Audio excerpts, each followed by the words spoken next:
آج کے دن اسلام کا اولین مارکہ بدر کا مارکہ ہے۔ آپ کو پتہ ہے کہ بدر ایک جگہ کا نام، ایک شہر کا نام ہے، اور مدینے سے جو ہے 80 میل کے فاصلے پر یہ واقع ہے۔ اور آپ کو پتہ ہے کہ نبی اکرم صلی اللہ علیہ وآلہ وسلم جب اس دنیا میں تشریف لائے تو عرب کی کیا حالت تھی؟ جہالت کے اندھیروں میں عرب گرا ہوا تھا اور گمراہی کے اندر ڈوبا ہوا تھا، انسانوں کو ذات پات میں تقسیم کیا ہوا تھا، غلاموں کی کوئی زندگی نہیں تھی، عورت کو کوئی مقام اور کوئی مرتبہ اور کوئی عزت نہیں دی جاتی تھی۔ اس کے علاوہ چھوٹی چھوٹی باتوں کے اوپر تکرار تھی اور چھوٹی چھوٹی چیزوں کے اوپر قبائلی جھگڑے ہو جاتے تھے، اور پھر وہ ہزاروں لاکھوں لوگ اس میں قتل ہو جاتے تھے، اور 10 20 50 سال وہ جھگڑے چلتے رہتے تھے۔ اور جھگڑے بھی اس نوعیت کے کہ اس نے گھوڑے کو آگے کیوں نکالا مجھ سے، اس نے جو ہے پانی پہلے کیوں پلایا گھوڑے کو، ان چھوٹی چھوٹی باتوں کے اوپر ایسے جھگڑے تھے، اور چاروں طرف جو ہے گمراہی کا عالم تھا۔ کہ نبی اکرم صلی اللہ علیہ وسلم اس دنیا کو انہیں تشریف لائے، پھر نبی اکرم صلی اللہ علیہ وسلم، آپ کو پتا ہے کہ آپ کے آنے سے پہلے آپ کے والد محترم حضرت عبداللہ اس دنیا سے تشریف لے جا چکے تھے، پھر آپ کی والدہ کچھ سالوں کے بعد ان کا وصال ہوا، پھر آپ کے دادا نے آپ کو پالا، پھر ان کا انتقال ہو گیا، پھر آپ کے چچا حضرت ابو طالب کے پاس آپ کی پرورش ہوئی۔ پھر آپ یہ دیکھیں کہ آپ بکریاں بھی چراتے تھے، آپ تجارت بھی کرتے تھے، اور پھر عرب کی مشہور خاتون جو ہماری ماں ہے امہات المومنین میں سے ہیں حضرت خدیجہ الکبریٰ رضی اللہ تعالیٰ عنہ، ان کا مال تجارت آپ لے کے جاتے تھے، وہ بھی آپ تجارت کرتے تھے۔ پھر اس کے بعد ان کی طرف سے آپ کو شادی کا پیغام آیا، اس وقت آپ کی عمر 25 سال تھی، اور ہماری ماں کی عمر اس وقت 40 سال تھی، آپ نے وہ قبول کیا، پھر آپ کی ان سے شادی ہوئی۔ اچھا، اس وقت تک جو عرب کے اندر سب سے معزز، سب سے سچے، صادق و امین کا لقب آپ کو ملا ہوا تھا، وہ انسان آپ صلی اللہ علیہ وسلم تھے، آپ کی ہر بات کو وہ مانتے تھے، اور آپ کو سمجھتے تھے کہ یہ اس روئے زمین پر اس سے سچا، ایماندار، امانت دار آدمی کوئی بھی نہیں۔ لیکن 40 سال کی عمر میں جب غار حرا کے اندر نبی اکرم صلی اللہ علیہ وسلم کی عبادت میں مصروف تھے، اور جبرائیل علیہ السلام آئے اور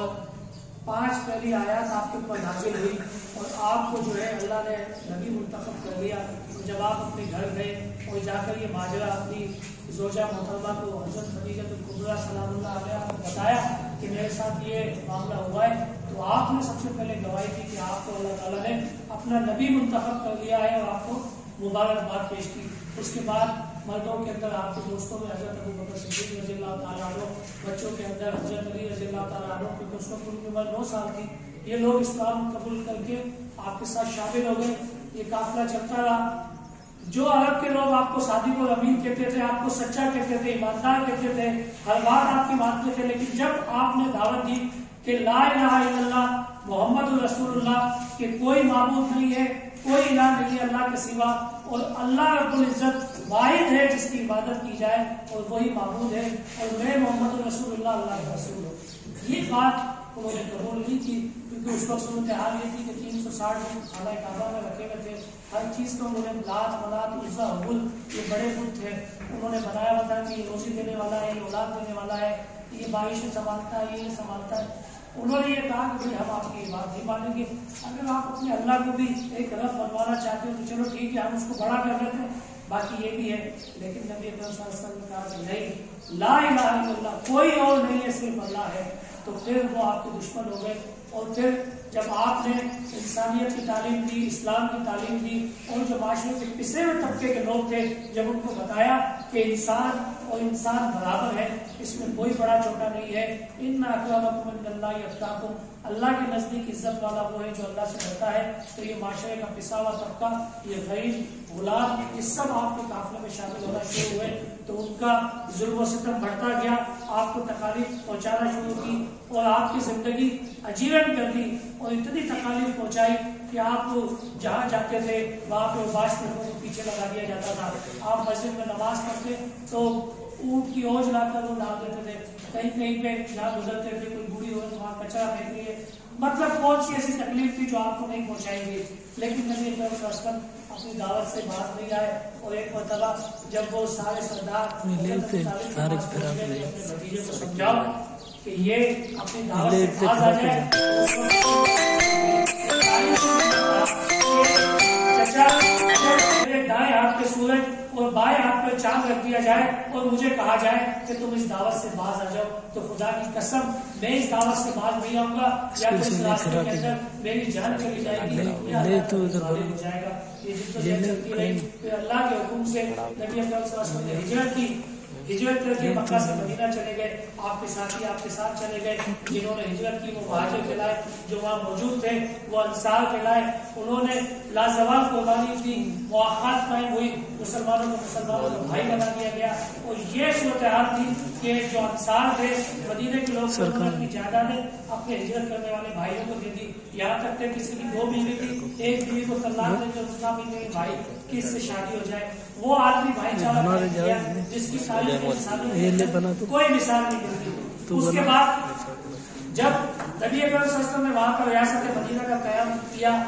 مسجد نبی کی تعمیر کی، وہاں پر پھر یہ ہوا کہ کفار نے یہ سوچا کہ اب ہم ان کو جا کر کچل دیں گے، ابھی یہ تھوڑے ہیں، اور سارے لاؤ لشکر کو جمع کر کے کفار نے جب یہ جنگ کی پلاننگ کی بدر کے موقع کے اوپر سن 2 ہجری کے اندر، تو نبی اکرم صلی اللہ علیہ وسلم نے اپنے سارے ساتھیوں کو 313 جو ساتھی تھے ان کو کہا کہ ہم نے جو ہے جا کے مقابلہ کرنا ہے، اور 313 میں سے کوئی گھر نہ رہے، کسی کے پاس تلوار نہیں تھی، صرف 2 گھوڑے تھے اور 70 اونٹ تھے، اور کسی کے پاس نیزہ تھا کسی کے پاس نہیں تھا، کچھ پیدل تھے، کسی کے پھٹے پرانے کپڑے تھے، کسی کے پاؤں میں جوتی نہیں تھی، وہ وہاں سے نکل گئے، بدر کے مقام پر پہنچے، اور یہی 17 رمضان مبارک کا مہینہ ہے، اور پھر آپ دیکھیں کہ وہاں سے 1000 کا لشکر آ رہا ہے، اس کے اندر 300 گھوڑے ہیں اور 200 کے قریب اونٹ ہیں، اللہ کبھی بیشی معاف کروائے، اور سب کے پاس تلواریں ہیں، ہتھیار ہیں، نیزے ہیں، اور جب وہ پہنچتے ہیں وہاں پر جنگ کا سما ہے، اور آپ نے یہ دیکھا کہ نوجوان یہاں بیٹھے ہوئے، میں بات کروں گا کہ جنگ کے اندر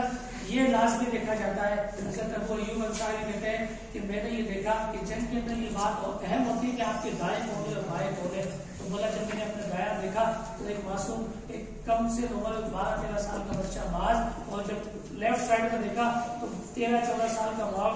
معاذ اور معاوض میرے سائڈوں میں کھڑے، بولا میں نے یہ سوچا کہ آج میں تو گیا، کیونکہ لازمی بات ہے جب حملہ ہوتا ہے تو آپ کے آس پاس چاروں طرف لوگ مضبوط ہوتے ہیں، تو آپ کی حفاظت بھی ہوتی ہے اور آپ صحیح طریقے سے رسپونڈ کرتے ہیں، لیکن وہ دونوں بچے وہ گئے ہیں اور وہاں جا کر انہوں نے کہا کہ آپ ہمیں یہ بتا دیں کہ ابو جہل کون ہے، تو انہوں نے کہا کہ تم کیا کرو گے ابو جہل کا، بولا آپ ہمیں بتا دیں، آج ہم اس کو جہنم حاصل کریں گے، آپ ہمیں بتا دیں کہ ابو جہل کون ہے۔ وہ جذبہ ایمانی بچوں کا تو اشارہ کر کے بتایا، وہ جو اونٹ پہ بیٹھا ہوا ہے اور یہ لال چادر لگی ہوئی ہے، یہ جو اوپر بیٹھا ہوا ہے یہ ابو جہل ہے، یہ وہ آدمی ہے کہ جس نے سب سے زیادہ نبی اکرم صلی اللہ علیہ وسلم کو تکلیف پہنچائی، سب سے زیادہ آپ صلی اللہ علیہ وسلم کے خلاف باتیں کی، آپ کو اذیت دی، آپ کو تکلیف پہنچائی۔ ان بچوں کو یہ پتا تھا کہ جو نبی کو تکلیف دیتا ہے ہم نے آج اس کو جہنم حاصل کرنا ہے، اور اس سے نبی صلی اللہ علیہ وسلم کی جان چھڑانی ہے، اور وہ وہاں پر گئے اور اس تیزی سے گئے کہ انہوں نے وہ پتھر مار کے اس کو اونٹ سے نیچے گرا لیا اور اس کو جہنم حاصل کر دیا۔ تو وہ جذبہ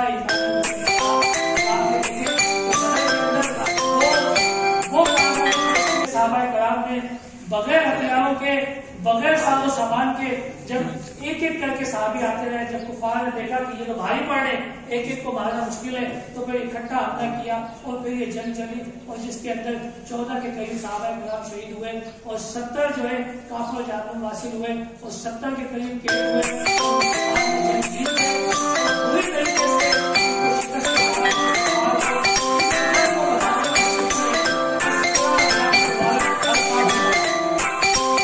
ہر سال 17 رمضان مبارک آتا ہے، وہ ہمیں یاد دلاتا ہے، کئی میسیجز اس کے اندر ملتے ہیں، اس کے اندر یہ ملتے ہیں کہ اسلام نے کبھی بھی اس بات کو طاقت کو زور نہیں دیا کہ آپ کی تعداد زیادہ ہو، آپ عدد میں زیادہ ہو، آپ کا اسرہ زیادہ ہو، اسلام اس بات کو نہیں کہتا، اسلام کہتا ہے کہ آپ کے پاس قوت ایمانی ہو، وہ آپ تو اسی لیے ایک بات کہتا ہے کہ کافر ہے تو شمشیر پہ کرتا ہے بھروسہ، کافر ہے تو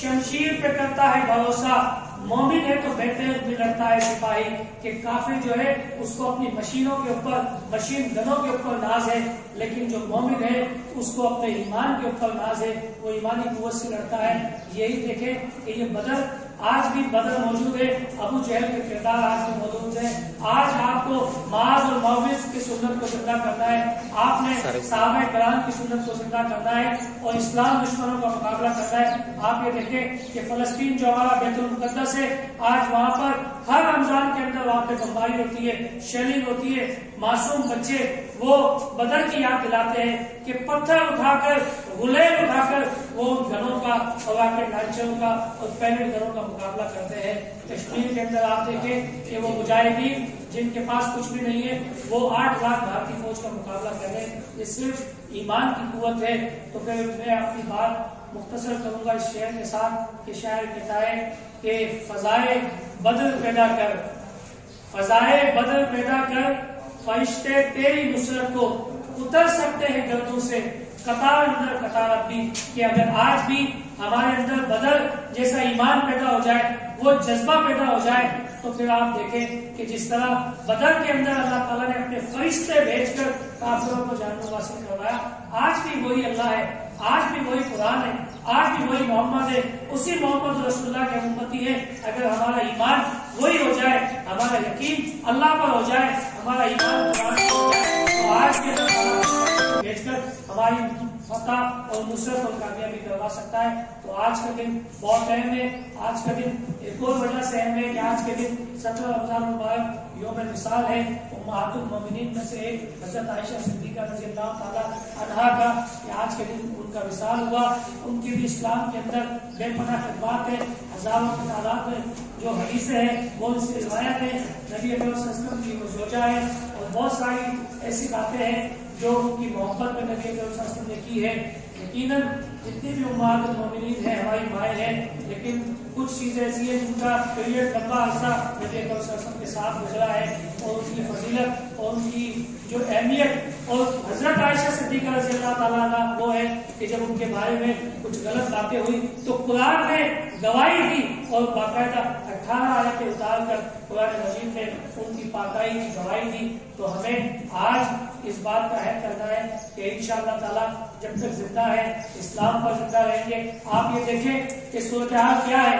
آج آپ نے سنا ہوگا 4 دن پہلے ڈاکٹر اجمل ساونت کنٹکوٹ کے اندر اس کو بے دردی سے قتل کر دیا گیا. آپ یہ دیکھیں کہ کس بات پہ جھگڑا پتہ چلا کہ یہ تکرار 10 سال سے چلتا آ رہا ہے. کوئی گدھے کے اوپر وہ فصلوں میں گھس گیا تھا، وہاں سے ان کے جھگڑے شروع ہوئے، سینکڑوں لوگ مارے جا چکے ہیں. میں کہتا ہوں کہ ہم دوبارہ سے اس عرب کی جاہلیت جہاں پر نبی اکرم صلی اللہ علیہ وسلم جب تشریف لائے وہاں پہ جو گھوڑوں پہ جھگڑے تھے، آج بھی ہم اس سندھ کے اندر اور پاکستان کے مختلف علاقوں کے اندر ہم اسی جہالت کے اندر ڈوبے ہوئے ہیں. ہم نے نفرتوں کو اتنا بڑھا دیا ہے، علاقائی تقسیم، مسلک کی تقسیم، ذات برادری کی تقسیم، بولی کی تقسیم، بڑے چھوٹے کی تقسیم. آج بھی جو وہ ماحول تھا کہ اس دور کے اندر وہ آقا اور غلام کا چکر تھا، آج یہاں پر وڈیرا اور بھائی کا چکر ہے. وہ ان کو ساتھ نہیں بٹھانا تھا، یہ ان کو ساتھ نہیں بٹھانا. ہم نے اسلام ہمیں یہ تعلیم نہیں دیتا. اسلام میں ایک ہی صف میں کھڑے ہو گئے محمود و ایاز. محمود بادشاہ ہے،